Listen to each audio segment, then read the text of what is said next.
Welcome to Join the Raid. We are back, baby. I'm Raider. I'm the creator and co-host of Join the Raid alongside with Mr. Savage. Tonight, we are going to talk about the scary, anxiety-ridden, and also... Shit. My notes cut up. And also the exciting steps of starting fresh. Tonight, we have our guest who enjoys cruises and is deeply passionate about podcasting, especially when it comes to mental health and wellness. Amy has been a part of her life for over 25 years. She's even built her own gaming rig, the good old PC. Everyone, please welcome Shiny. Hey, wait, I'm not muted. No, yeah, I'm not muted. Yeah. Hi, how are you? Thank you for having me on your show. You're welcome. Very excited to be here. This is a good day. It's a Good great day. day. It's a great day. A little bit about Shiny from what I know. She does her podcast on Saturday mornings with Lord Zoden.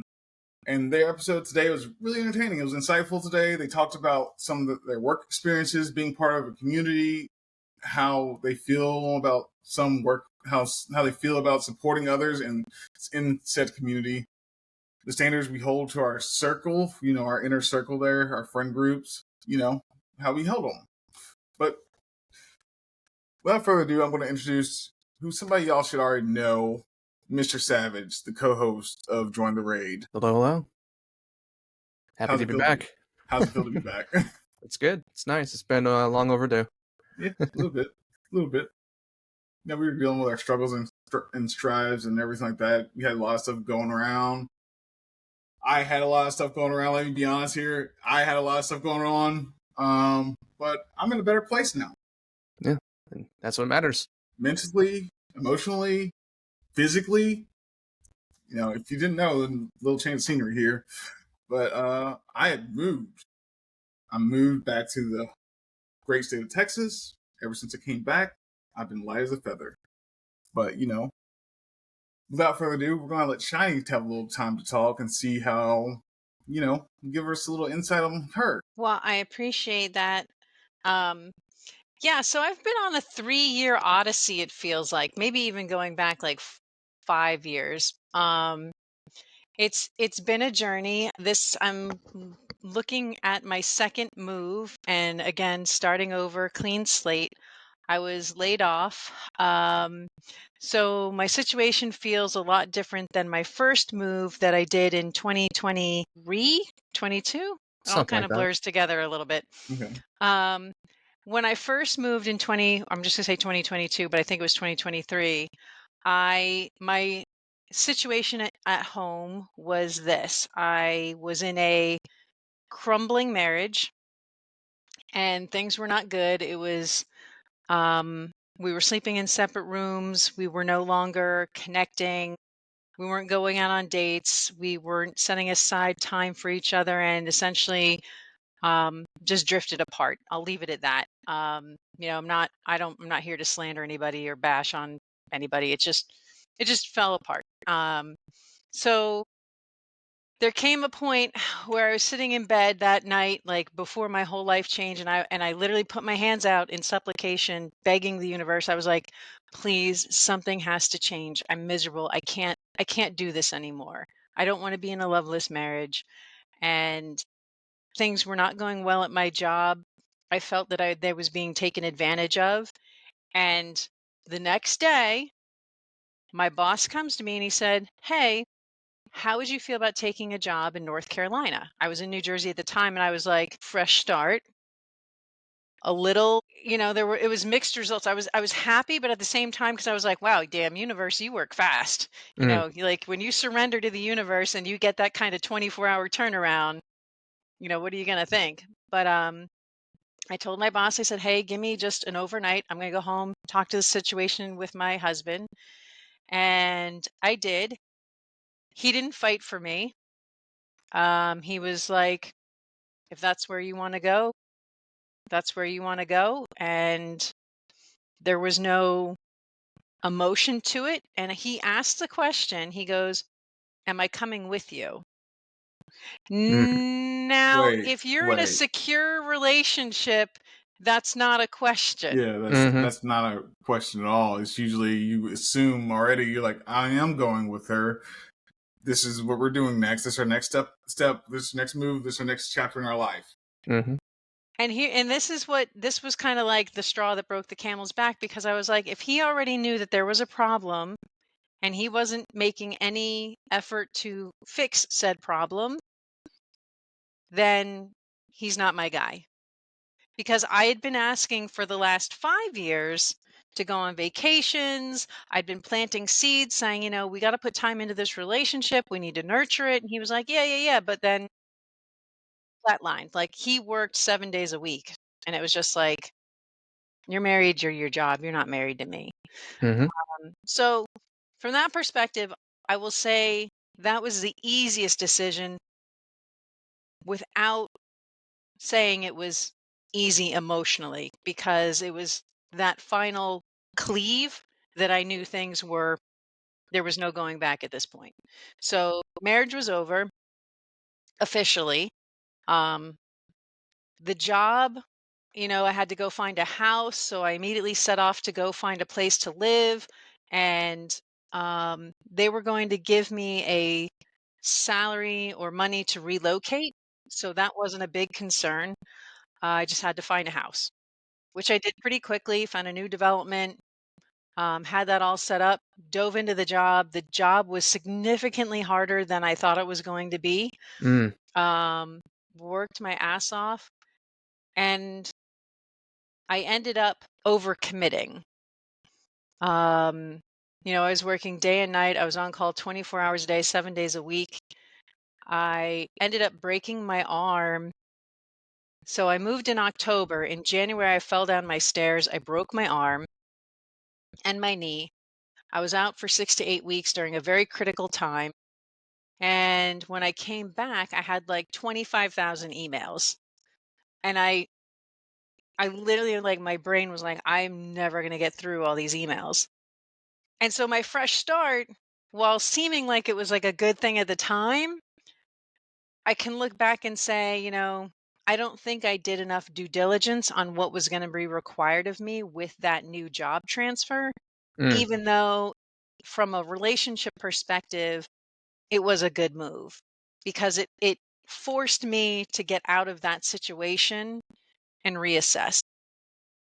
Okay. Um, So, talking about reassessing, how was the transition for that for you, for reassessing for you? What did reassessing look like for you? well, I'm not the best with relationships. I have a very murky track record. You're not alone. You're not alone. I am in the same boat. Yeah, I mean, my first marriage, I'm talking because this is my second marriage that I'm talking about. My first marriage was to an alcoholic, and I didn't have a lot of safety. So when I got married the second time, it was about safety. It wasn't about, I think, the things that most marriages should be about. I wanted somebody who was low maintenance, somebody who wasn't going to scare me, somebody who was just even keel. But the problem was, I couldn't see that even keel it was good in that it helped me reset, but it was bad in that I didn't recognize the fact that this person just genuinely didn't have I don't want to say obsessed with me, but like, their interest in me was very limited. Mm. Yeah. I kind of felt like a placeholder in his Okay. life. Like, I was his wife. And I mean, like, I don't even feel like he was attracted to me, because even like from a sex standpoint, like, I had to ask for it. So I can understand that. I get that. that was very frustrating, to feel like I'm having to chase after my spouse Mm. for attention, emotional security. Even when I hugged him, have you ever hugged somebody and they just kind of like hold you and pat you on the back, Yeah. Yeah. Yeah. and it doesn't feel like Doesn't feel they're leaning genuine. into the hug, and Doesn't you're feel like, genuine come in that on, not hug me. there's no That- emotion yeah. behind it. There's like, you don't want to be here. Yeah, and Yeah. it was just that kind of feeling all the time, and I was like, this isn't what I want. Yeah. This relationship is not what I want. This job is not what I want. I was literally at the job while I was in New Jersey. I had to fight for everything. I had to fight to get educated. I had to fight to be acknowledged, to have my ideas appreciated. I mean, it was so stereotypical of all the terrible things that you would hear where, you go into a room full of men and you pitch an idea and everyone's like, "Meh, meh, meh," and then like 2 weeks later, somebody else says the exact freaking thing and they're like, "Great idea, Greg. You Let's go with it." And just you're let you like, know. First, time out. Just let you know. Our podcast audience is 21 and up. You can say fuck. okay. You can say fuck. I promise. I get that though. The whole relationship aspect where you want like that affection, that love, the intimacy part of it. Before my current relationship, my last one, I was in that one for 10 years. And like you said, you had to kind of fight to get that intimacy, even like a simple hug or a kiss on the lips or, sex, whatever. You would have to like kind of fight for it. I had to like almost I'm not gonna obviously consensual, but I'd have to like kind of edge my way into that consensual part. Otherwise, like I would never be the person to receive it. I'd always have to be the one giving. Yeah, I was the other end of that spectrum. Shiny, I'm not the best with emotions, empathy, anything like that. So I was that cold, callous, heartless bastard for a while. It wasn't until kids got involved that I started to soften and relax and actually get myself to the point where I was like, you know what? It's okay to let my guard down a little bit. It's taking me some time. Then over a couple of years, it got bad again, and I moved. And then now it just seems like it's like riding a bike. It's not that hard. It's not that complicated. It's not that difficult. It's not a bad thing to be a little bit open. I do have my moments. I know I have my moments. I can say that. I know I'm a dick. It's without question. Everybody knows that. They come to me a lot and say, hey, what would you do in this situation? Tell them to fuck off.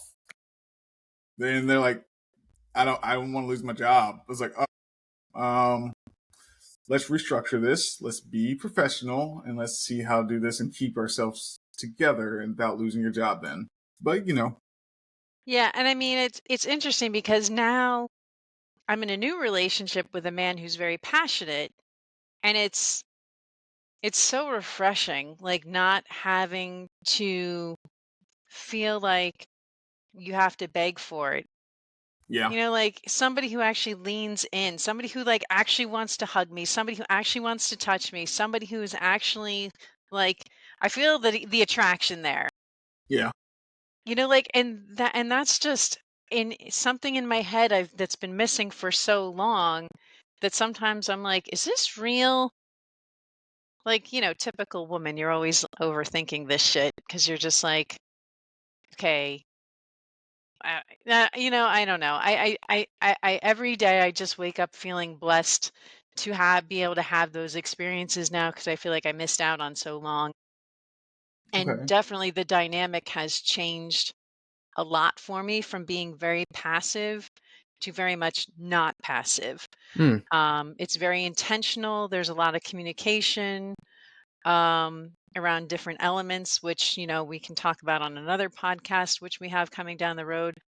But yeah, the fresh start on the relationship, I think, has been helpful because I know now I have somebody who I can talk to about my future plans. Because what's happened now is due to budget constraints, I will say, I've been terminated from my job and I am a solo household. And it's a lot to kind of sit here and be like, okay, what do? I can either go home to my parent and live with them rent free and kind of recalibrate my whole life. Mm. Yeah.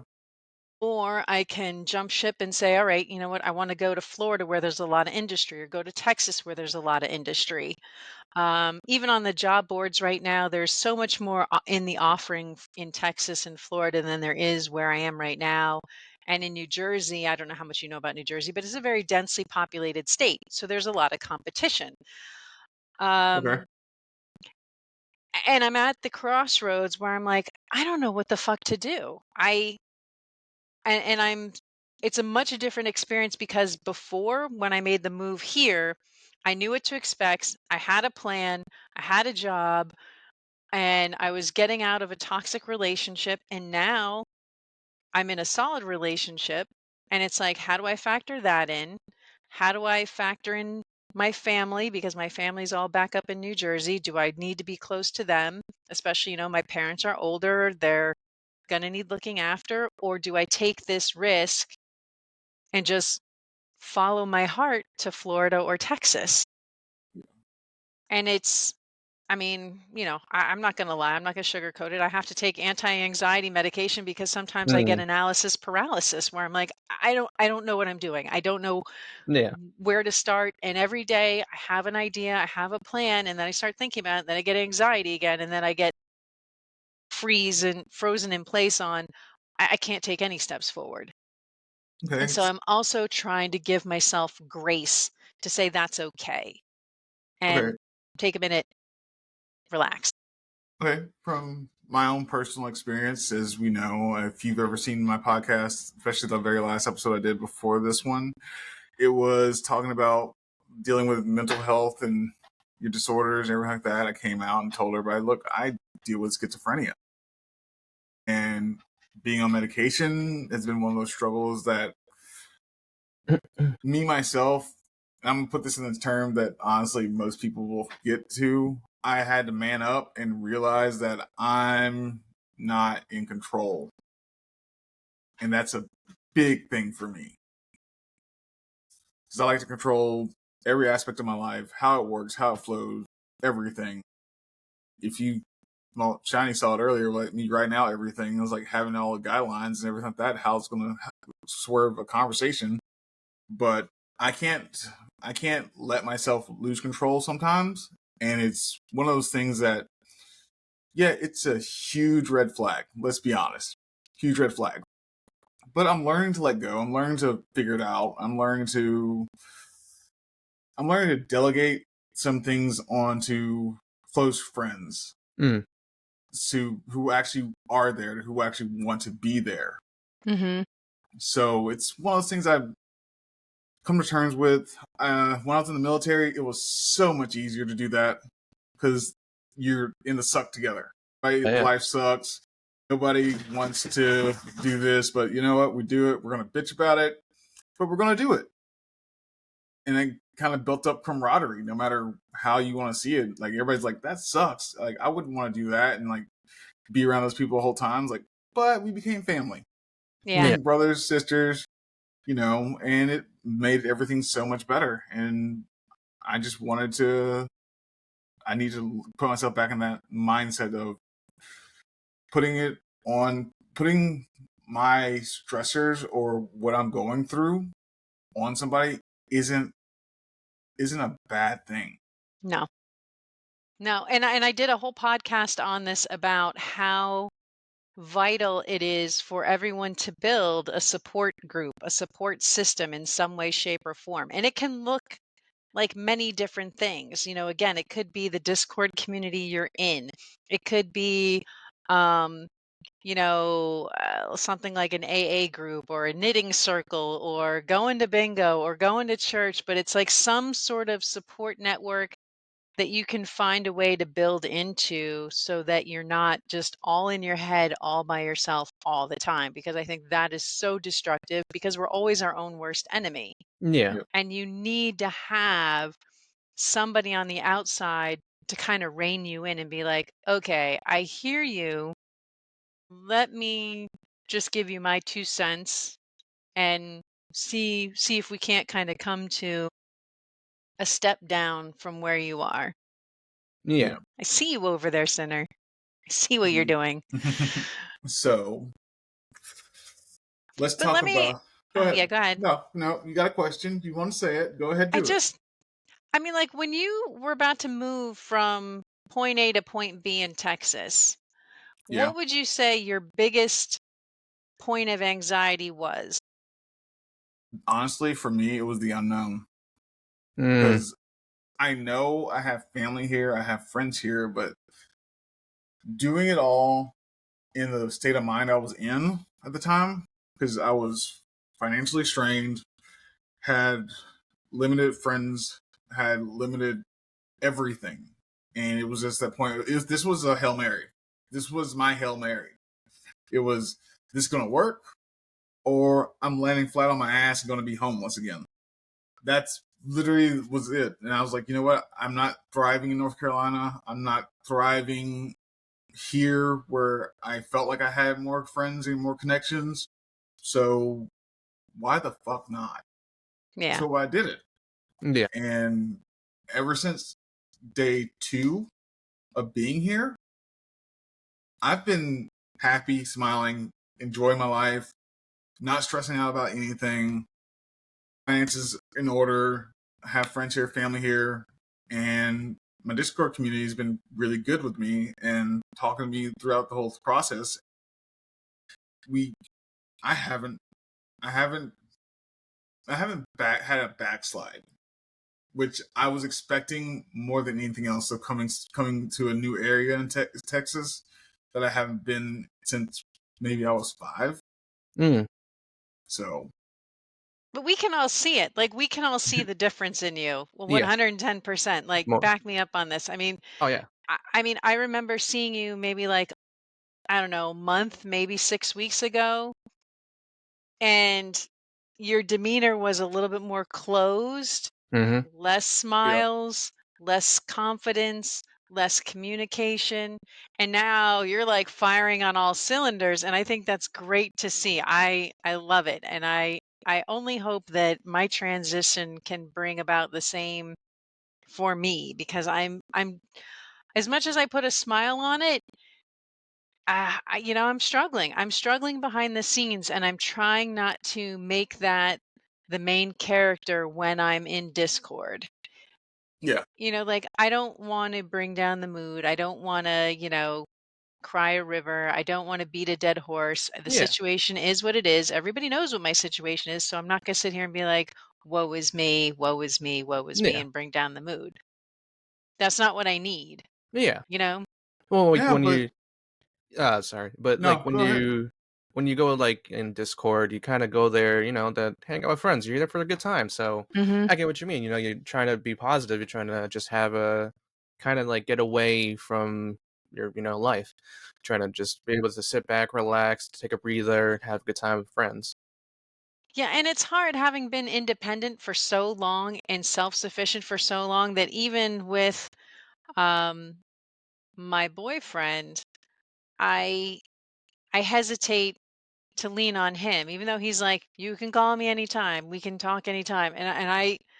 I'm very I try and be very mindful of what he has to do with his daily responsibilities, because he's got Mm, a lot on his plate too. And it's very hard to learn that skill to open up to the people who love you most and not feel like an inconvenience, or that you're dumping on them or adding to their plate. And, we all recognize everybody's got their own trials and tribulations. But at the same time, I heard someone say once something about, it's unfair for you not to share because they do love you and they would want to help you if they knew you were struggling. And why would you deny them that benefit if they can help you? mm, And I mean, Mhm. I've say it all the time, like, have a support structure, have a support squad. And yet when it comes to me taking advantage of my own support squad, I am very reluctant to do so. So I think that's probably one of my biggest hurdles to get over, to lean into people and say, "Hey, can you just help me put some organization to my thoughts, because I feel like I'm just bouncing like a pinball mm-hmm. and just ping ping ping ping ping ping Yeah. ping ping ping." Oh yeah. Where I think men are so much better at it. Like, you can get focused, dial in, and be like, "All right, here's my plan. I'm Yeah. going in." Where women, Yeah. we're so busy thinking about everything all at once that it's hard for us to just put it in one linear order and move. Yeah, but the only difference is, I think, the only reason why you say men on that one is because we're told, most of us are told, especially growing up, how I grew up, you were told, figure it the fuck out. Yeah. At a young age, like, this is this. You act like I went as a child, like went to my uncle. That's my father figure at the time. This isn't working. Looked at me. He looked at it. Looked at me again. It's like, figure it the fuck out and walk the fuck away. And I did. I figured it out, and then got a little older. Got in high school. I was playing football. Needed to do what I need to do. Work out. Keep grades up. Eat right. Keep homework together, and I had to figure that out, which at the time that was my biggest struggle, because I was doing AP classes, everything else, trying to get us ahead for my future, thinking about it. Of course, come to find out, I did all this stuff for nothing because I went and joined the military. Yeah. And there it was really the real learning lesson of figure it the fuck out. We don't want to know how you did it. We want results. End of story. Get it done. A, B, C, D, however you got to do it. Figure it out. Here's when it needs to be done. That's it.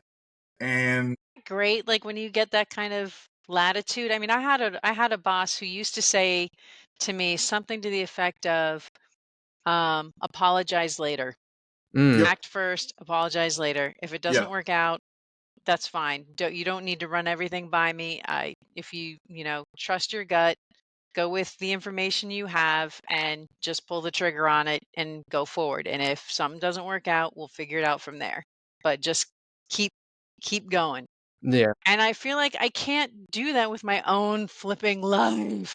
Well, that's when you do need. I get we need the support group that's going to be there for you, bring you up, everything. That's when you need one or two really good friends to kick you in the ass and say, hey, what's the first damn step you need to make?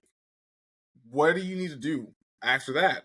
Okay, cool. What's next? Are you waiting on this to fall in line so you can move? Or are you waiting on something emotionally before you can move?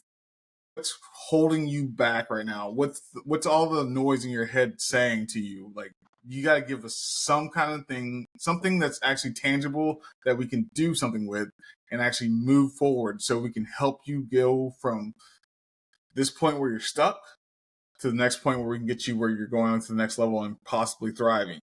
Yeah. Yeah. I can't answer that question because, again, like I feel like my brain is sabotaging me. Because if I look at it through the lens of financially, it makes sense to just tuck tail, sell my house, get my money all together, invest it while I'm living rent-free with my mother. Mm. It makes me a little twitchy to think about. But it still goes that stigma of, I'm gonna go move back with my mom. But my mom's approaching 80, so this is kind of like me being there for her swan song. Same thing with my father. He's fighting cancer right now. This is their swan song. So this may be my last opportunity. And my daughter just is now pregnant. And my other daughter is not far behind. I'm pretty sure she'll probably be pregnant in the next 2 years. So and my sister's there, my best friend is there, one of my best friends is there. So there's a lot to pull me there. But emotionally, I hate New Jersey. I hate the weather of New Jersey. I hate the property taxes. I hate the income taxes. I mean, they have one of the highest income taxes in the country. Yeah. And I would never be able to buy a house in New Jersey. I mean, they start at like $500,000. Wow. I don't really? have $500,000. Well, the area where my mother lives, I mean, otherwise it's like, even still trying to, I would end up in a condo maybe. And even that, the cheapest ones that would be affordable in my range are probably in the floodplain. That ain't ideal either. But here in North Carolina, where industry and building is taking off, I mean, I was able to get this house for under $300K. That's Unheard good. of. Yeah. Unheard of. Yeah. It's 3 bedrooms, 2.5 baths. That's really good. With a garage, single car garage, but still a garage. No Yeah. basement, barely any attic, but it's mine. And I'm like, I'm desperate to keep it. I want to keep it. I love the weather down here. There may not be a whole lot to do down here right now, but the area is growing. North Carolina is one of the fastest growing states in the country. People are coming here. People are coming here from Texas, California, New Jersey. This is the place to go. It's in retirement friendly. It's got lower taxes, both from income, property tax standpoint. Um, so you get to keep more of your money. Cost of living is relative. Um, I could go find a farm stand if I want to still and get fresh produce. Yeah. So there's a lot of reasons why I want to stay here. And then on top of that, it boils down to the fact that it doesn't, where I live specifically, it doesn't feel like there's a lot of high paying job opportunities. So that's the downside. And then going to Florida, Florida has some expensive real estate. Cost of living is going up very quickly in Florida right now. People are actually leaving Florida, but there's a lot of industry where somebody like me with the operations expertise could apply. Same thing in Texas. And the nice thing about Texas is that, as you know, we have a lot of friends in Texas. So it would be like having a new support system of actual people I could see and touch.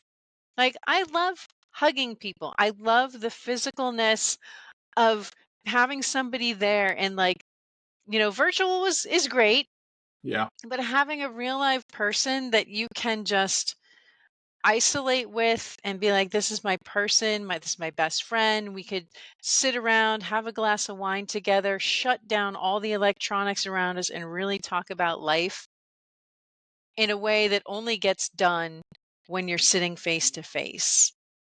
Yeah. So, God, I miss that. I miss okay. that so much. I don't have a single friend where I live. Not a single friend. Not one? Not one. Okay. Now I feel Not even one. worse for not coming out there to visit you when I was up there.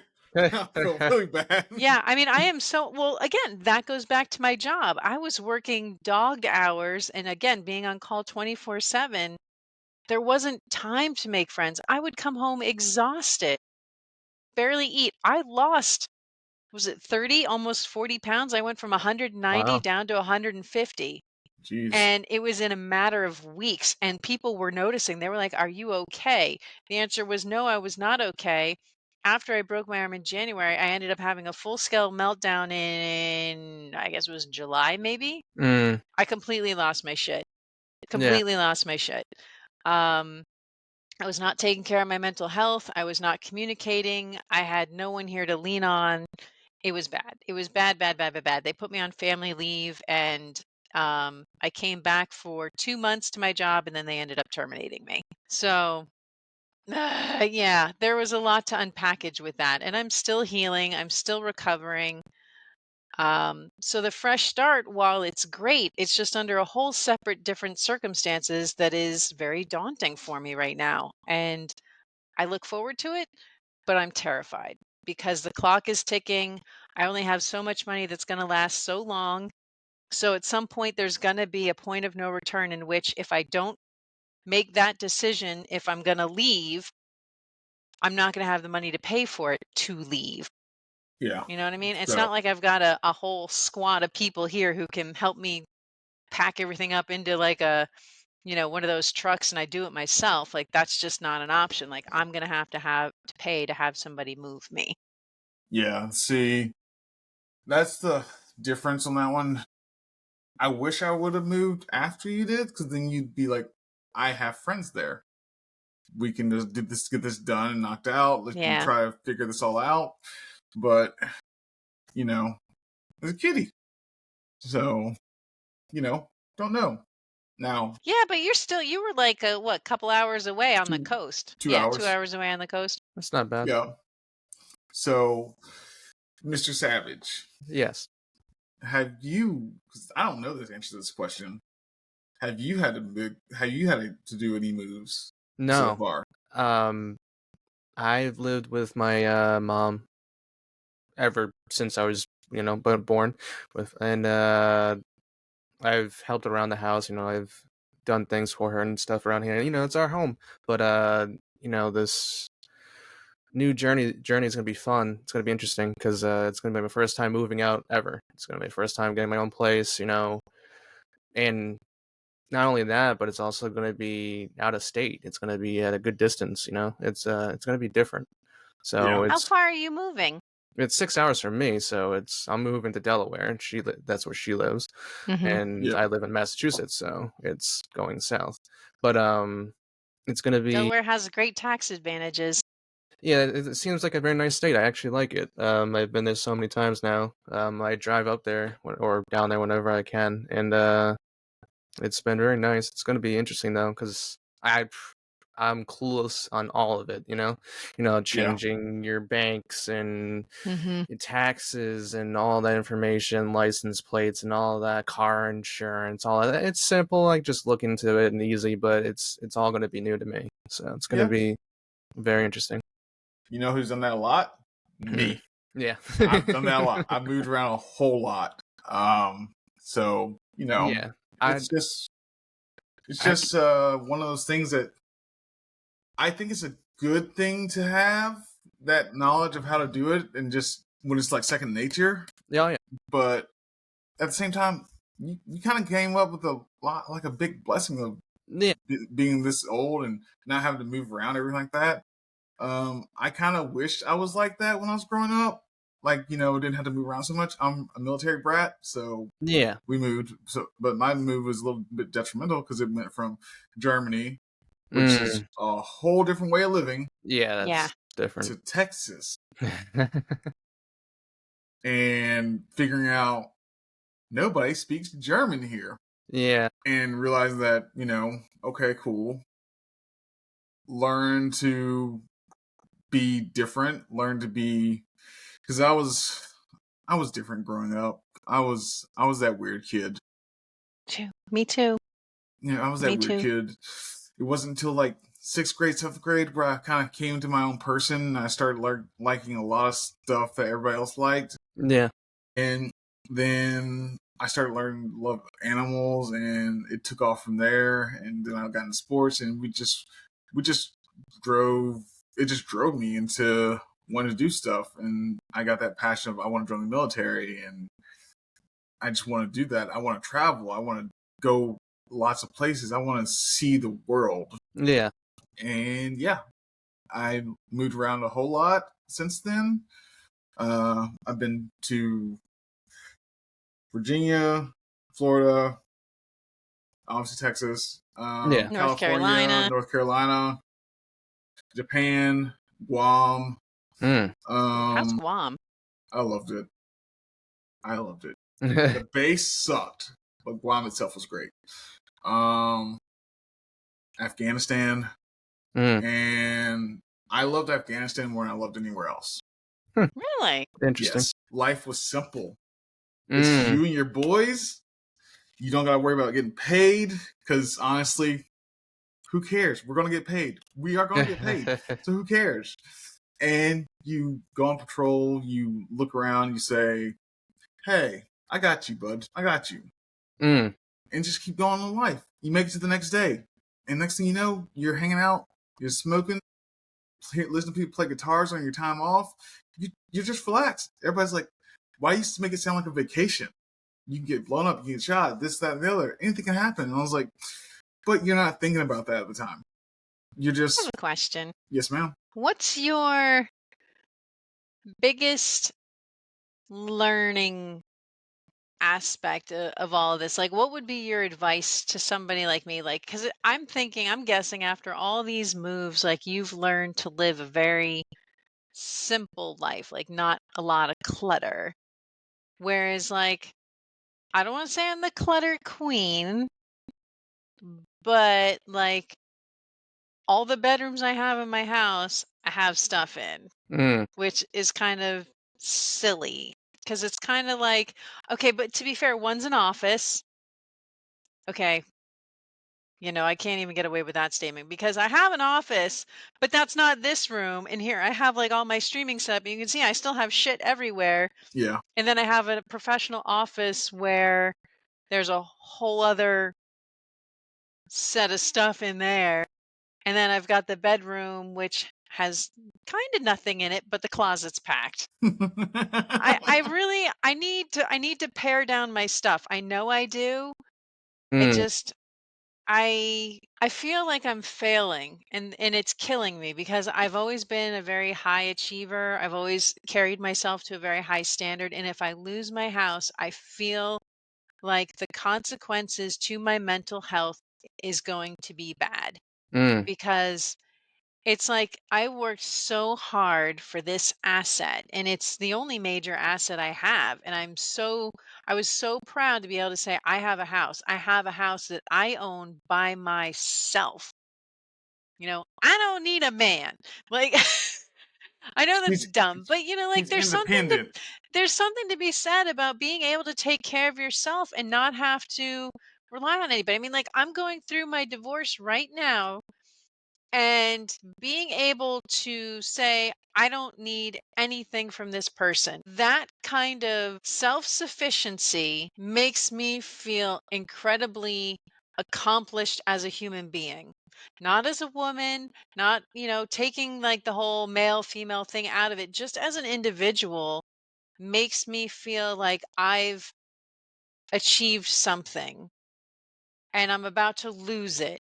And it's like, and I'm not saying I'm definitely going to lose it, but I'm feeling like I'm going to lose it because I'm starting to kind of crash on my hope that I'm going to be able to stay here.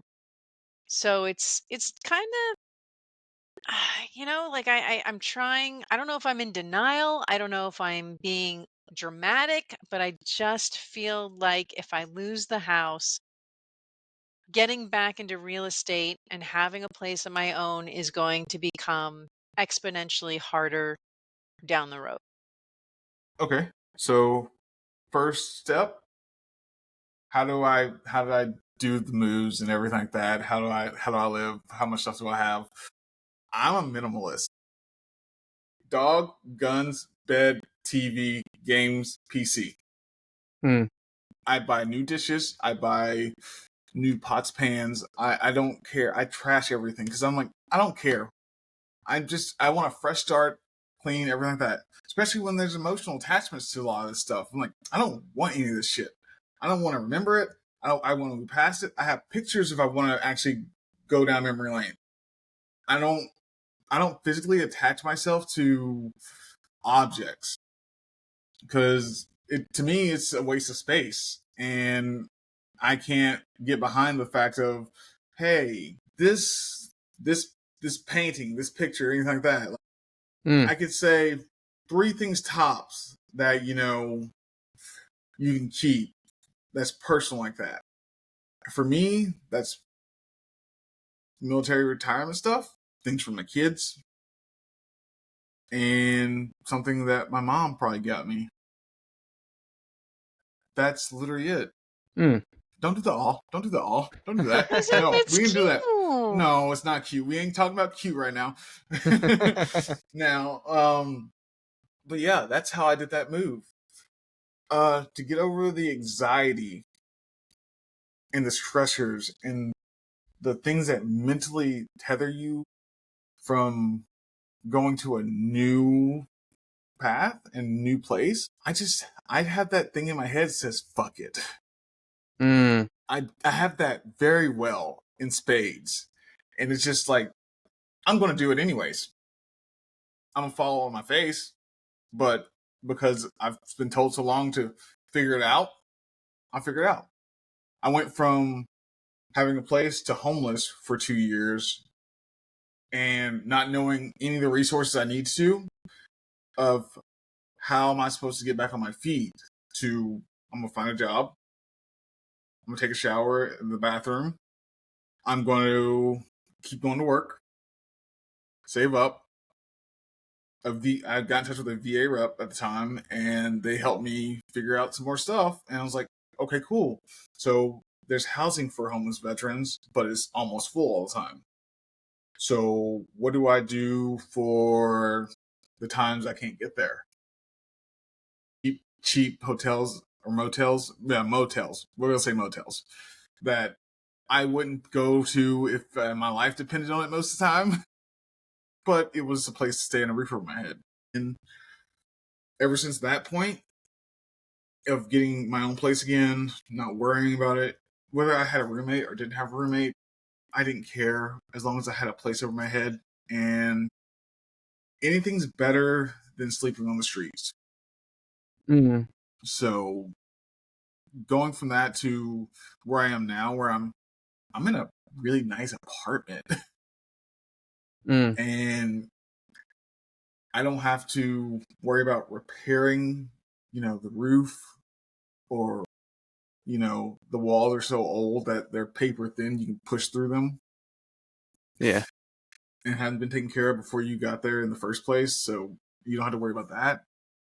This place is nice, and I don't know if I want to do that whole thing again of trying to find another place, because I feel comfortable for once, and I don't want to lose this comfortability right now, because I don't really have that complacent mindset. But if this is complacent right now, I'm okay with it for once in my life.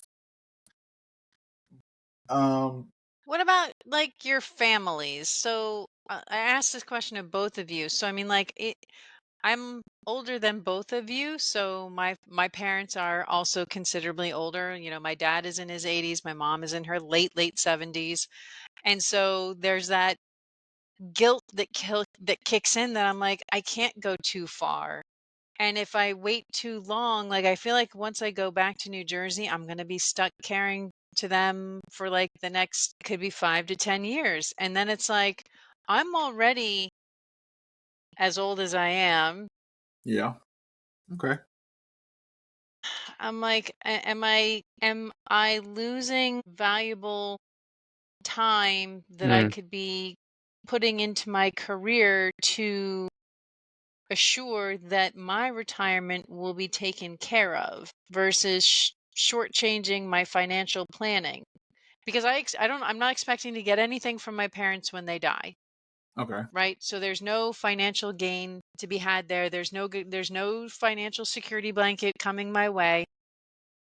So the only thing I can do to take care of me is me putting in the effort.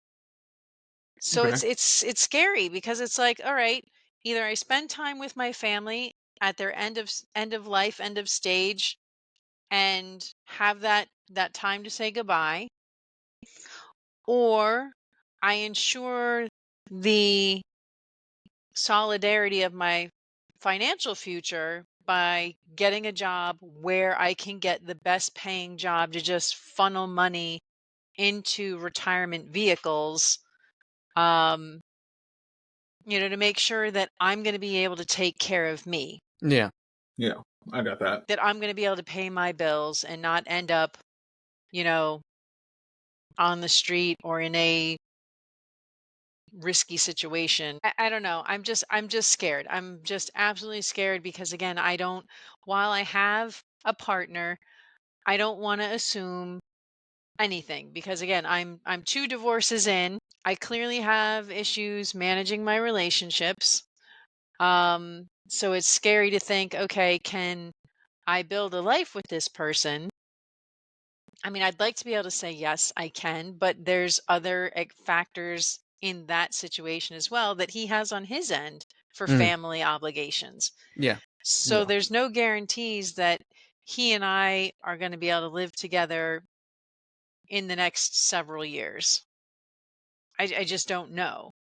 So having no one to share expenses with is hard. There's no backup plan. It's just on my shoulders. And again, it just compounds the anxiety of, I don't know where to do. I don't know where to go. I don't know where I should be looking for a job. I don't know, where I should be thinking I should ultimately go. What's the right thing to do? What's the best thing to do? And are they the same thing? Because I feel like morally, ethically, I should go to New Jersey. But in terms of my best financial outlook, it's not New Jersey. Okay. So that's that's a bind. That's a It is. really good. That's Yeah. a big bind, and honestly, you got to weigh your pros and cons no matter which angle you're going. Because going back home, family, everything that goes with that. Mm-hmm. For me, it's different because I wasn't close with my family until after I got out of the military. Okay. Yeah. Me and my mom didn't talk very much when I was in. Me and my sister are the closest, I think, honestly, out of my whole family. And I talk to her once a week, twice every other week, twice a week, maybe. It's one of those things that it's new to me to be close to my family, so it's weird actually sharing moments and how I feel with them is alien to me. So I might not be the best one to help answer this question, but if it's security you're looking for, and honestly the emotional aspect of it is holding yourself close to your mom and your dad before they pass, I just lean toward go with going back home to New Jersey. Unfortunately, with that comes with the jobs, everything else, the competitive job market you have there, the unrealistic financial expenses of living there in general. You don't want to put that on yourself because when they do pass, whenever they do pass, you're there, and you have that window of, is it too late to go somewhere else again and get back into a good job market where everything's booming financially, everything's affordable, how to take care of myself, take care of the house, pets, et cetera, and is it right for me right now? Because no telling how many years that can be. Yeah, I mean, I had a solid plan. I had a solid plan. Like I did a 15-year mortgage instead of a 30-year mortgage, so that my mortgage would be paid off when I hit 65, Yeah. so that I could go into retirement with no mortgage payment and literally just not have that as part of my expenses.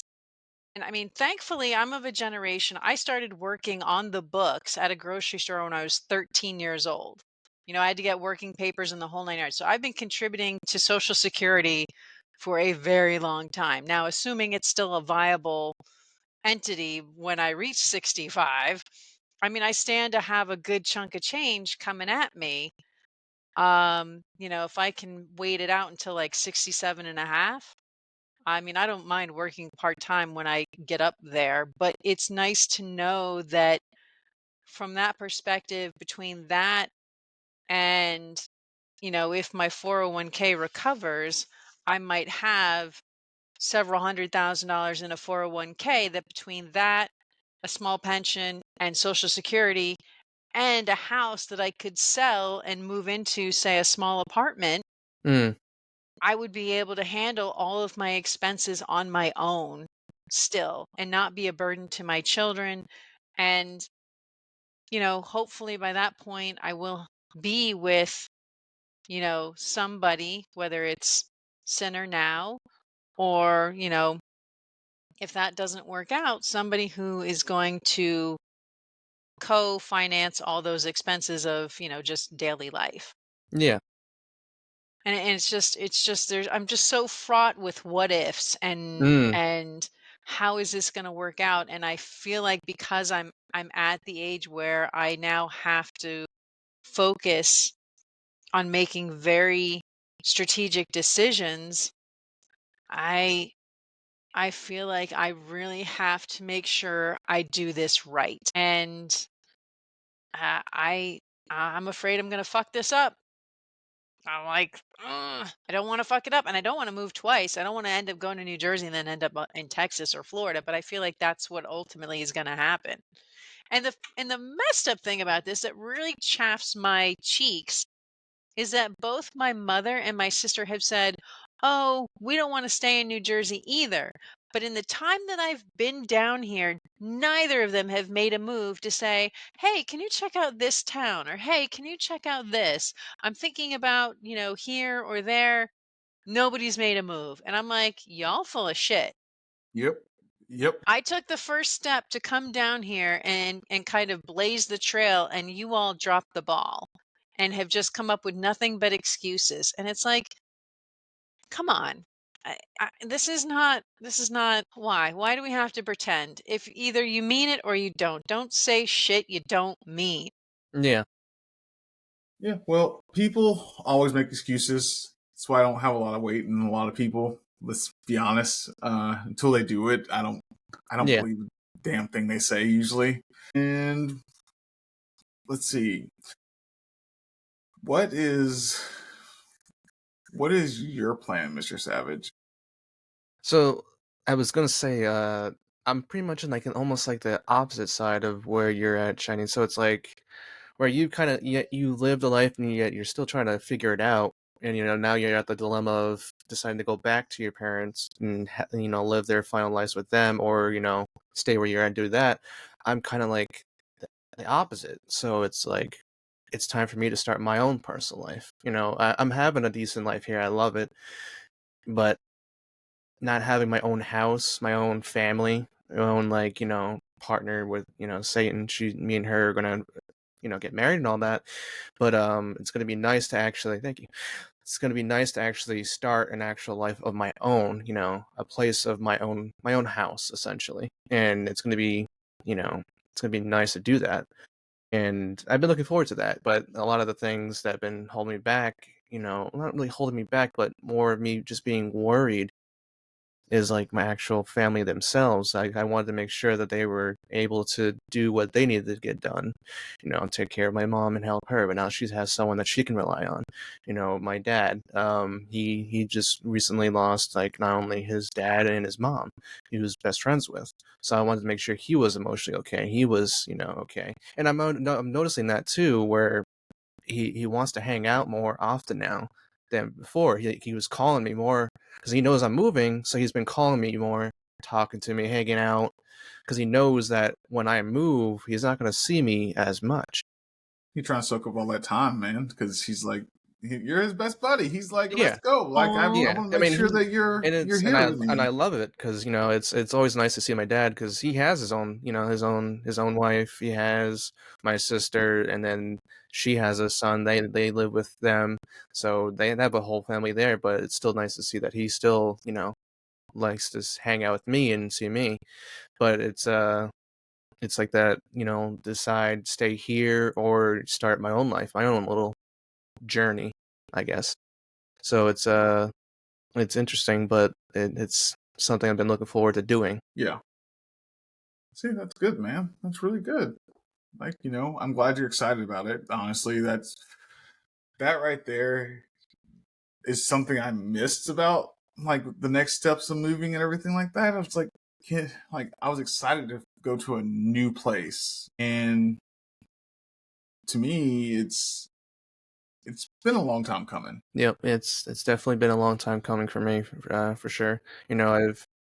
I have kind of felt like stuck in some moments in my life. I have a decent paying job. I'm a driver, and I deliver like high-end cabinets to rich people basically. But as much as the job pays well, it just felt like it was going nowhere. The job itself is physically demanding, so I'm always in good shape, but it's just like the job feels just stagnant, I guess. And it felt like being here just kind of felt stale. So I kind of want to start fresh in a sense. So are you getting a new job when you move? Yeah. Like, do you have a job lined up? Okay. I don't have a job lined up, but I'm definitely getting a job. There's a few ideas out there for me. Either like another driver, like USPS or a UPS, or I was looking into drone work because I got a drone now, Ooh, and eventually Okay. I'm gonna get my drone license. that's right. And Yeah. so I might get into that. It depends on how well the what the demands and jobs are there for, because there's only a few out there, so I'll have to look into it. But yeah, it's gonna be interesting. You should So, one of the things that you could do with the drone is get in touch with local real estate agents because they Hmm. always use like drone footage, but Yep. also home inspectors as Yep. well. They use drone footage. So, yeah, Yeah. it's a growing trend. Yeah, it's like 3D mapping and like almost like a virtual tour is what they call it. Hmm. Yeah. Essentially, when you're looking online, you can just do an actual tour through the house, and like you said, it's drone work basically. They go through the front door, go through each room, and it's very precise and clean, high quality stuff. Yeah, get a It's bird's eye view on the property. Yep, Yep. that too. Yep, Inspect the Yep. roof, things yep. that you wouldn't normally be able to get access to. Absolutely. Yeah, I've actually did it to my house recently. Now, I mean, for your own house, it's fine, but when you do stuff like that, you have to have a license. Well, you're Yeah, you supposed had to to have have a license. you're supposed to have the commercial license. Yeah, One of my buddies actually does that.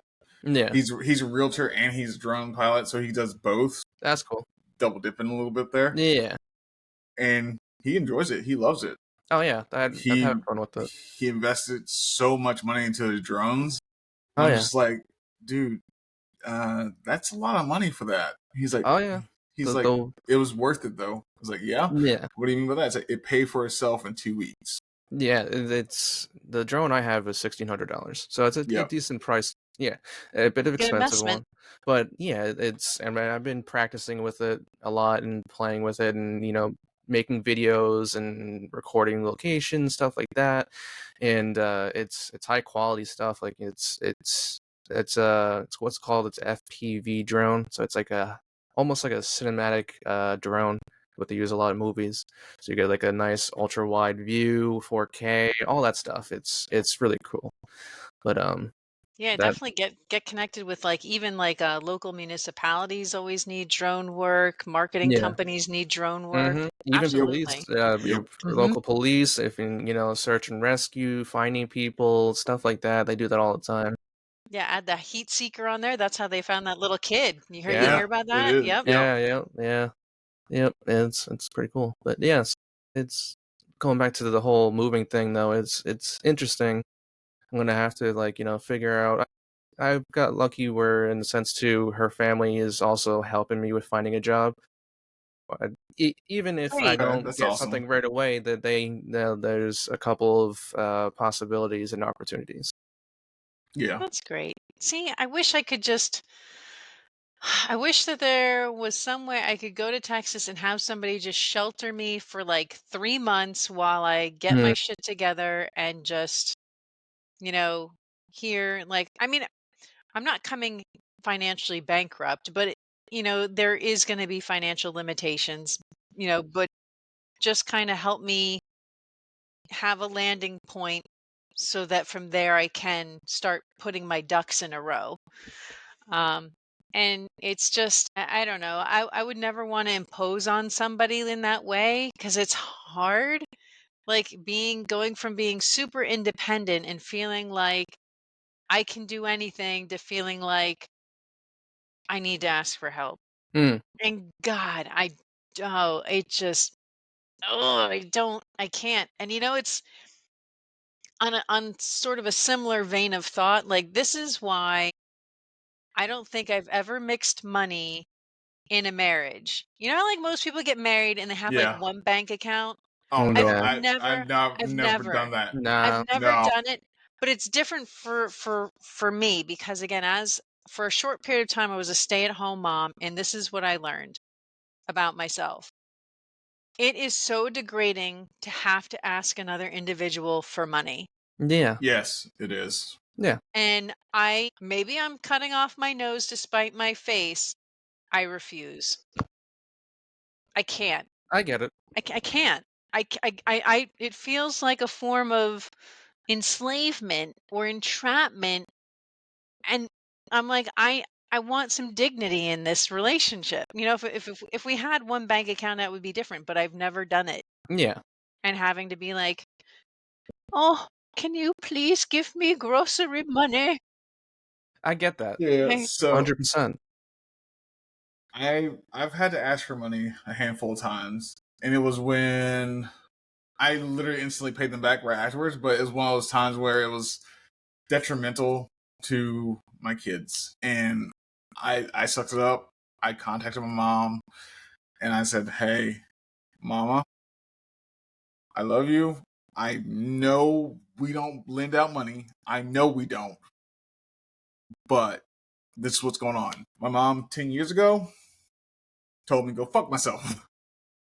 Wow. My mom now, because she's evolved as a person and everything like that. Ever since she met her grandbaby, she's been this super loving, generous, and always wants to be there kind of person. And she's like, "Yeah, I got your tea." I was like, "That was it? My heart. That's it?" Like, not for you, but the grandbabies, absolutely. Exactly. I stopped existing to my parents once I gave them grandbabies. Like, no more birthday presents, no more Christmas presents, no more Easter baskets. Yeah, I didn't get much of that growing up in the first place, but you definitely saw a big I saw a big difference when I brought the girls down to visit to see my mom the first time. I'm just like, oh, this is nice. And then I see my girls do something that I did when I was younger. I was like, oh no. Oh no.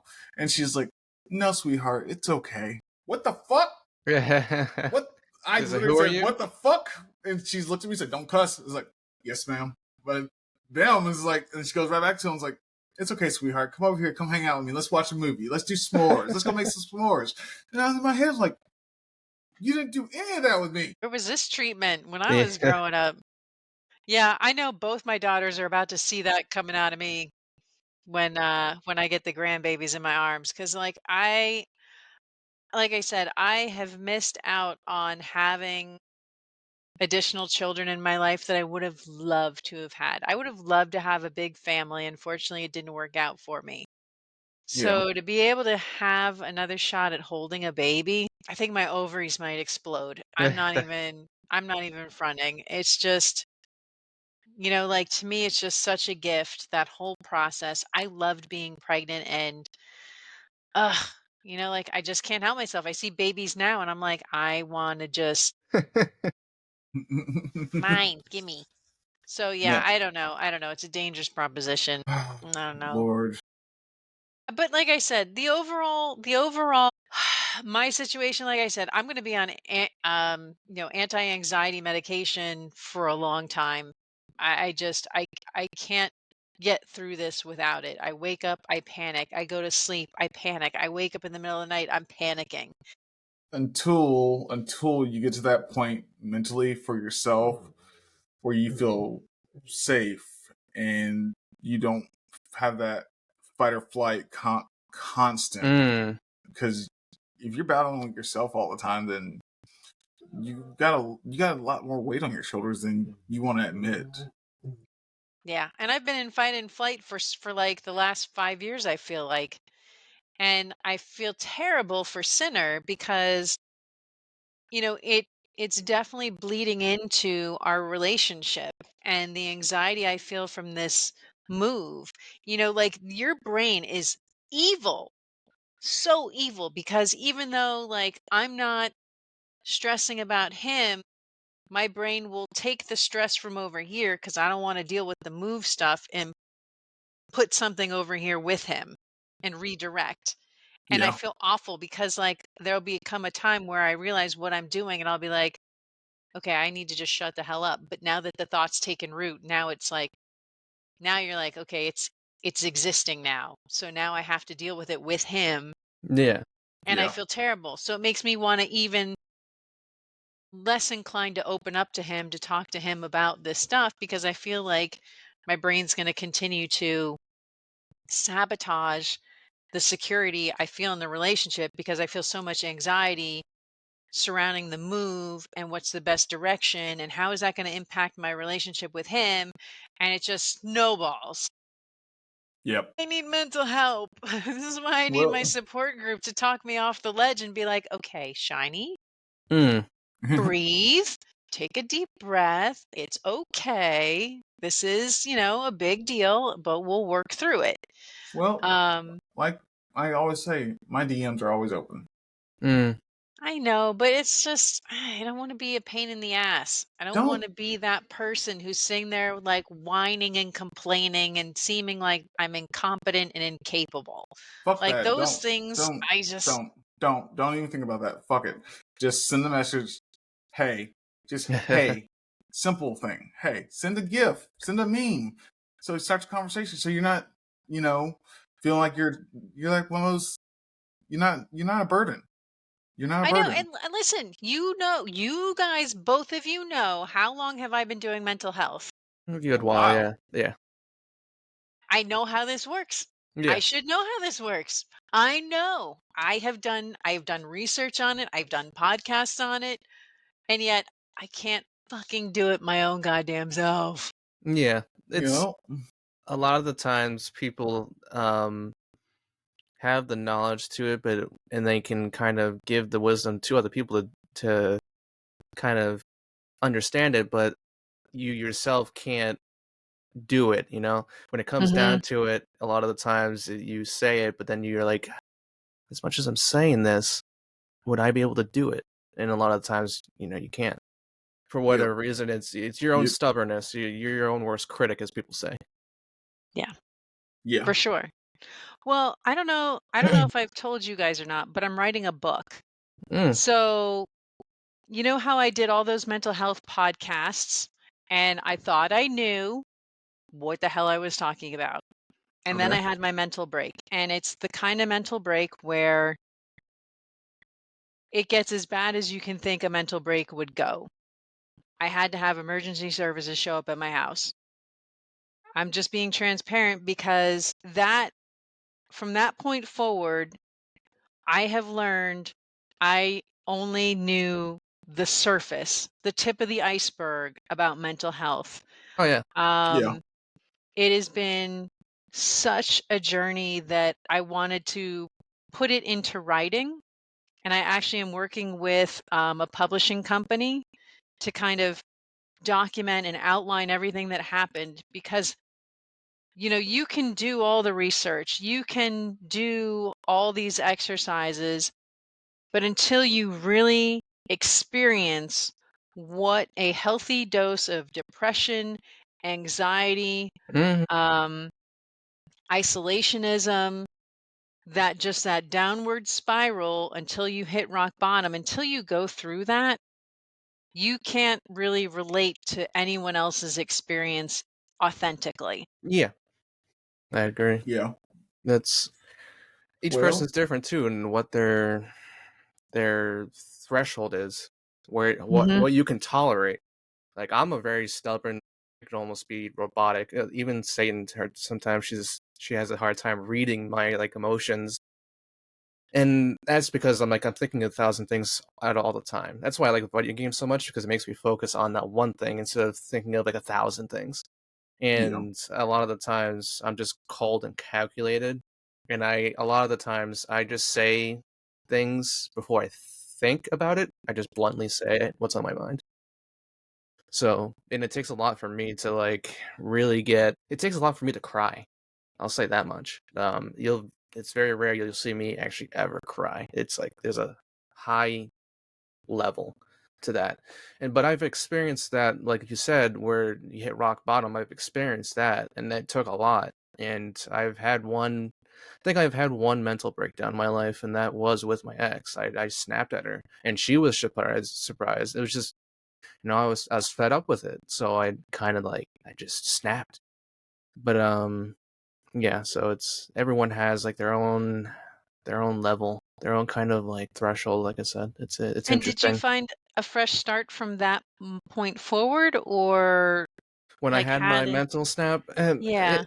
it did relieve the tension I had. I was building up because it was like, sh as a person for her, she had a very hard time showing emotions and trusting someone, even when I was with her for 10 years. It was still hard to show her like almost like a commitment, right? Because she kind of like withheld her emotions and never kind of expressed them. And so it built up on her, and then it kind of spread out to other people, because it wasn't just me that would, kind of see that. It would be other people around her and her family too. But so yeah, it kind of was nice for me to do that, because then it, like you said, it was not like a restart, but just the burden was lifted off my shoulders a little bit. It sounds like it was a restart on some level, though. Yeah. Because you were able to just, like a volcano goes off and then Yeah. it goes back to that dormant state, that Yeah. restful state, Mm-hmm. where then, you can start over. Yeah. Yeah. For me, it wasn't like that. Mm. No? No. Yeah, but Not even close. didn't you have like volatile moments with your ex-wife where Yep. you guys would be like, pew, and then there would be like a reset, and then pew, and then a Yeah. reset. It was too constant though. That's the Mm. problem. It was too constant. So you didn't get that full. I didn't get that reprieve. I didn't get that downward just lull, which I needed. So when do you feel like that came about? About roughly a year ago, and we'd been splitting up for a while, and it just came to it because one of my friends came up to me and said, "Hey, it doesn't matter. Y'all aren't getting back together. You're still doing everything you can, and you need to get yourself to that point where you're like you used to be." I was like, I don't want to be like I used to be anymore, because that how I used to be was cold, calculated, and empathy was not an option. I kind of like how I am. And they said, well, you need to change a little bit to go back to somehow where you were, because you used to be able to stand up on your own, didn't need help from anybody else, and you would leave your own house freely without your friends coming over your house being like, go get showered, go get dressed. We're going out.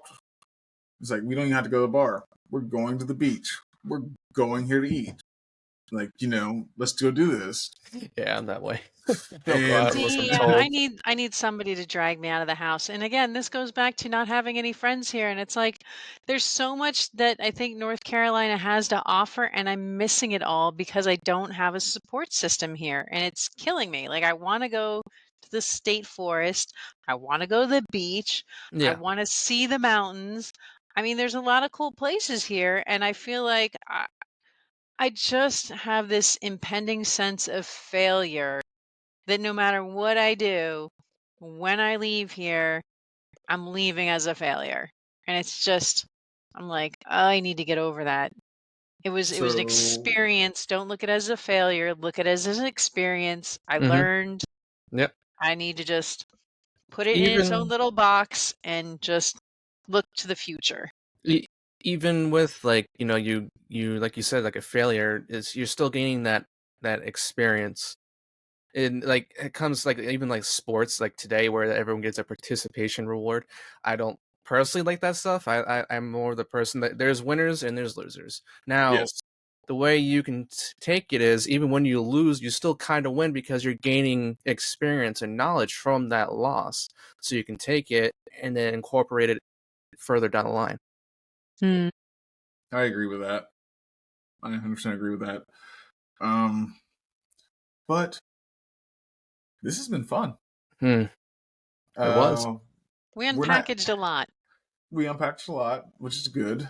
Not ending yet, because we all got our respective streams up. So anybody got any questions for any of us, just shoot them as you go. Yeah. And I know Trix has been adamantly typing.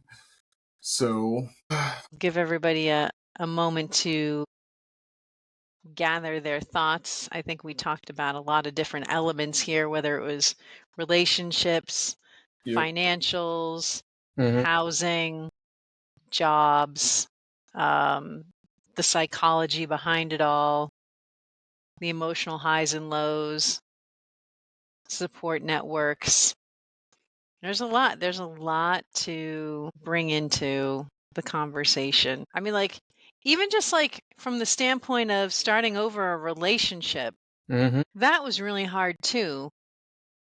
Yeah. Like, because again, my divorce is ongoing. I'm not officially divorced, but I'm already in another relationship. Um, and that was kind of a hard thing to do because it was like, yes, I'm married, but I'm not with that person. They're 7 states away and we've been estranged for quite some time. There's no emotional baggage there to speak of, really. But at what point do you engage in the relationship? Yeah. And then on top Mm-hmm. of that, having an age differential that was Mm-hmm. larger than anticipated. I mean, that's like the worst You thing know, for like it's age things, because like my aunt and my uncle and his wife, my aunt, she's 10 years younger than he is. So that, I mean, that's a big, big age gap. But it's as long as you're both able to have a good time, communication, and a kind of like a good relationship in general, then that's all that matters, really. Or at least that's in my eyes. I mean, we do, but again, I have so many doubts. I mean, since I'm the one who's older, Mm, Yeah. my thought there is, am I limiting the their potential. quality of his life and the Mm, potential for him and the things that he can do over the next X hmm. amount of time if there wasn't such a differential? And Yeah. it Yeah. weighs on me, and I feel like it erodes my safety in the relationship because I'm constantly thinking, not constantly, but it percolates up like Have it's you have you asked him, talked to him about that? Because that would be something I would talk to him about. I Like, what is have what is his mindset on it? Because if he's good with it, then it should. I mean, he's personally, he's good with it. I'm his girl and that's the way he sees it. And but in my head I'm like, you'll change your mind.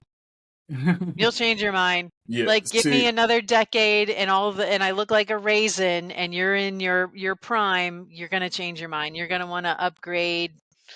And it's just insidious thoughts mm, because like men get to be silver foxes, gray foxes, and okay, I you sit you get this whole down. thing, but then you get like women and you're like, "Oh, we lose like the Mm, things that make us glowy and dewy and we start to turn into like these overweight gotta start. hags and the cellulite pops out and all this stuff happens and Yeah, that's we human get nature. facial hair and like just whatever. Like just shit starts going wrong. yeah, And you're There's Nelson. not. Yeah, nothing I Nelson. just The I age I men age like wine. I get it. I get it too, because you're not the only one. One Love and Lala, they're pretty much the same situation you are in, Shiny. They love each other, and they've been together for, I think, almost 2 years now. But either way, she's much older than he is. yeah, But what's the differential? I want to say, I don't know. I can't say exactly. I want to say at least 15 plus. Yeah, So, I'm in that category. And it's very hard cuz I didn't e- I didn't expect it. Like I thought he was older, he thought I was younger, and mm, I really loved his energy. I loved his whole vibe. that's good. And now I'm sitting here like, was this the smartest idea? Like, but once feelings take hold, now it's this war of, am I being irrational because I'm in love, or I don't know. But that's a whole nother conversation. But yeah, for starting over in relationships, it's scary. It's scary as hell. The dating landscape is frightening. It Frightening. really is because I'm in that right now.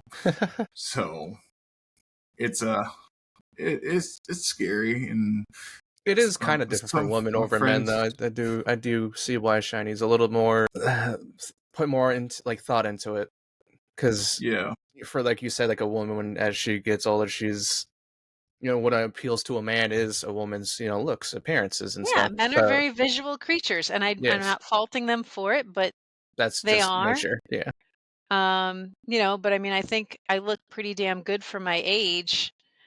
But again, there's a point at which I think I've noticed women hit a specific number and then the aging seems to accelerate.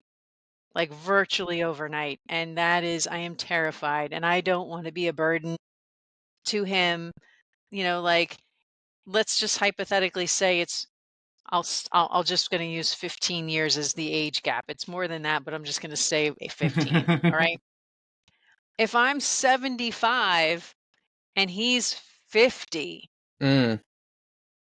no, that's wrong. 65. No, I'm doing the math wrong. 75 minus 15 is what? 60? No, 50. 60? 75 minus 15? 15, Yeah. 60. 60, yes. 75 minus 15 is 60. 60. 60. All right. So, I mean, still, like, he's still a very viable man. And it's like, I don't want to have to be a burden. And it's like, I don't know whether that's, I mean, I try and reverse the situation. If it was me having to take care of my husband, I wouldn't be thinking of him as a burden. So why do I have the thought that I would be a burden to him? I try and flip the script, but I just think men and women see those responsibilities differently. And I think it's a bias. I think it's a double standard that women are just more nurturing than men. So I have a hard time coming to terms with that. Call me out on it if you think I'm wrong, but I don't feel like you're wrong because most of the time, most women I know are more nurturing, and I know a good couple guys that are nurturing as well, but it's outnumbered a lot. That ratio is definitely larger, leaning more toward terrified. women. Don't be terrified. I'm terrified he's not going to want to take care of me. And it's it's just my own fear. He doesn't have that fear. He's not worried about it. But in my head, I'm like, too good to be true. Too good to be true. He'll change. What do you mean wrong, Tricks? It really comes to compatibility. I agree with that. I agree with that. It does come with compatibility. Yeah, but okay. But people change over time. And I'm at an age where I can say that with some level of authority. Like, I've seen, where you start in your 20s, you change in your 30s, you change in your 40s. By the time you get to 50, you see the cyclical nature of these changes of how these things occur in people. Who you are in your 30s is not who you are in your 40s in your mindset. Mm-hmm. Yeah, you change over time. Yeah. And that's what I'm scared to death of. Yeah, is that he's going through that process now, and I'm like, where is that going to leave me? I mean, it should be that way.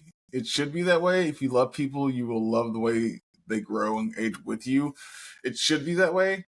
But in this day and age, it's honestly not that way. No, I mean, gray divorce became a thing for a reason. Yeah, and then I'm okay. Tricks, you've been with Katie for 12 years. We have changed. We changed together. We embrace the changes. That's amazing for y'all, honestly.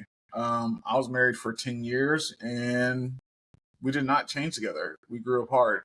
A lot of other dirty shit happened at the same time, but you can't really control it. And every person is different, honestly, in my standpoint. So it's better if you find that person you're compatible with sooner rather than later, because you become jaded almost, and you self-sabotage, and you kind of put yourself in a situation where you're always guessing.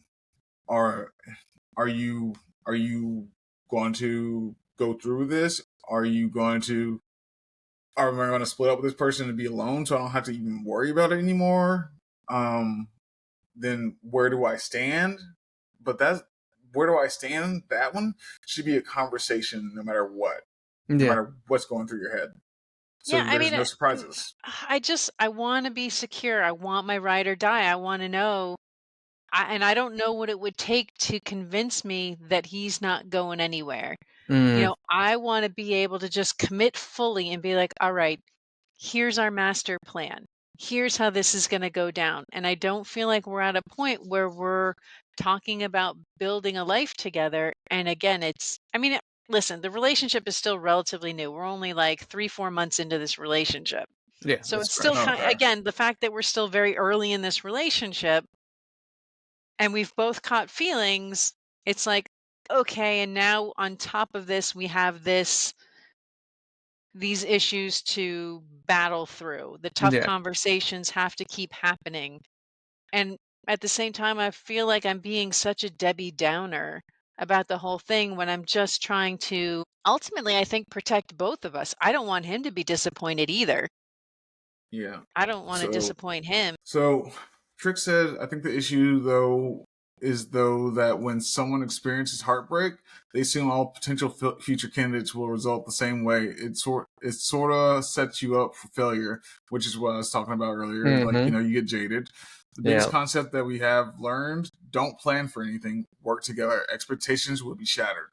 Yeah. I can attest to that too, because like I said before with my ex, she withheld the emotions and trauma from her previous relationships and brought it into the next one, and that affected us to the degree that I lasted 10 years with her because I'm stubborn, and it's really hard for me. It's not like I don't get jealous, but I don't allow it to consume me, people can get really I guess my emotion level is just different, but for a lot of times someone can get jealousy and other traumas brought into relationships and can affect you to a degree that's so bad for the relationship. But again, like I said before, it's different for everyone. And for me, you can do the silliest of things, and I'm going. It's not like I'll forgive most things. The only thing I won't forgive is cheating. Yeah. No. And Yeah. and because a lot of people actually will like kind of forgive that, but for me, no, I'm not going to get revenge or anything. I'm just gonna Yeah. actually just gonna cut ties with you. I'm not even gonna give you the satisfaction of showing emotion to that. I'm just gonna be like, you ruined our relationship.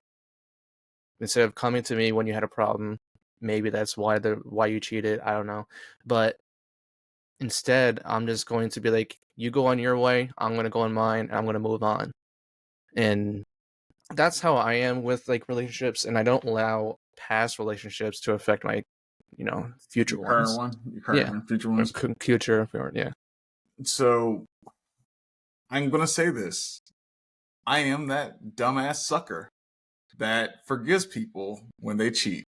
As much as I am an asshole, I always find in myself that it won't happen again. Maybe it won't happen again. But then then it goes. How do I want to say this? Then it goes to, where did this start? Was it because of something I did? Was it because of lack of communication? Was it because I wasn't empathetic enough? Because, like I said, I'm cold and callous and everything else that goes along with that. But it's kind of weird because now that I started learning, it took long enough, but now that I started learning that I'm gonna pick me first and put my happiness first and figure out what I want to go with this now. I'm not, so worried about me doing the same thing again. And two, I'm pretty sure all of you will definitely kick my ass if I tell you, I cheated, but I took them back. And be like, what the fuck's wrong with you? I know it's gonna be coming. I know. But to be fair, I kind of agree. Not necessarily that the relationship is salvageable. I mean, obviously that's a big hurt. But I, like you, I would want to know and say, okay, is it me? Is it I don't satisfy you? Mm-hmm. Or is it that you're looking for a different kind of sexual experience that I can't give you? Yeah. Or is there something else going on here that, you know, needs to be addressed? What is it that pushed you to step outside the bounds of our relationship to seek comfort in another individual? Am I being too cold? Am I too harsh? Have I been too busy and overlooking your needs? I mean, it doesn't mean that I'm giving you the free pass and that mistake is not going to go unpenalized. Yeah. There's definitely ramifications coming, but I would definitely want to understand why it happened. I mean, there may be a lesson in it for me, that I can take to my next relationship that maybe I was not putting enough priority on my other person. Yeah, for me, it was always the what if and what did I miss? It was one of those things like my friends always told me is like they're like, you staying at home all the time, they're going out all the time. Mm-hmm. What do you expect is going to happen? And I'm like, you're right. Yeah, but No, I mean, when you're going, your significant other is staying at home and wants to stay at home and communicated that so many times. Like I'd rather go out to dinner, go to a movie, then come home, then go to the bar. yeah, but sometimes you you're need to blow off steam.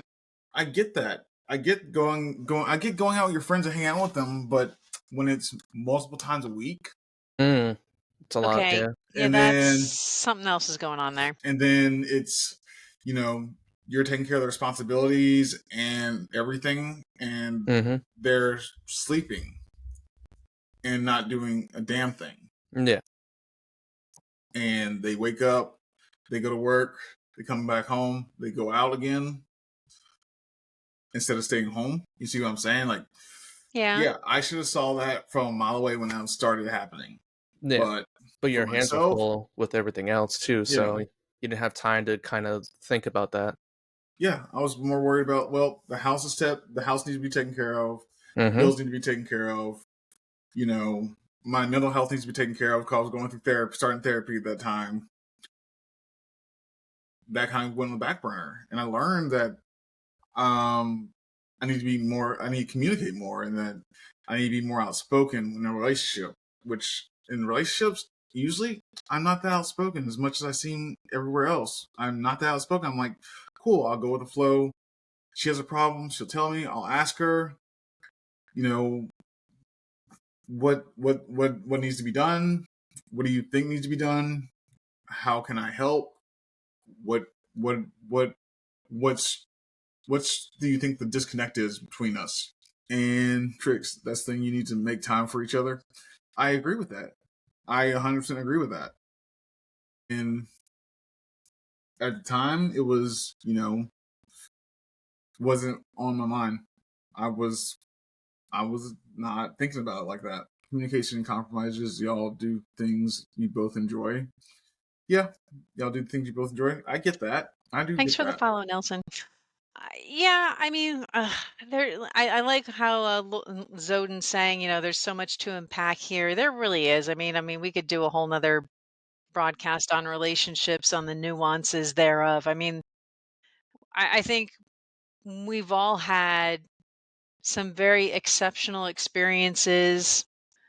I've dated an alcoholic, I've dated an abuser, I've dated somebody who brought me so much joy on a level that I don't think anybody will ever be able to compete with. Unfortunately, drugs ruined that relationship. But in the beginning of the first 2 to 3 years of that relationship, that bar was so high. And I'm just used to people being very engaged with me one-on-one. So to be in a relationship with somebody who is so detached from me it put me so off balance. And then, again, getting in a relationship with Sinner, who he's a very extroverted individual, and I'm not.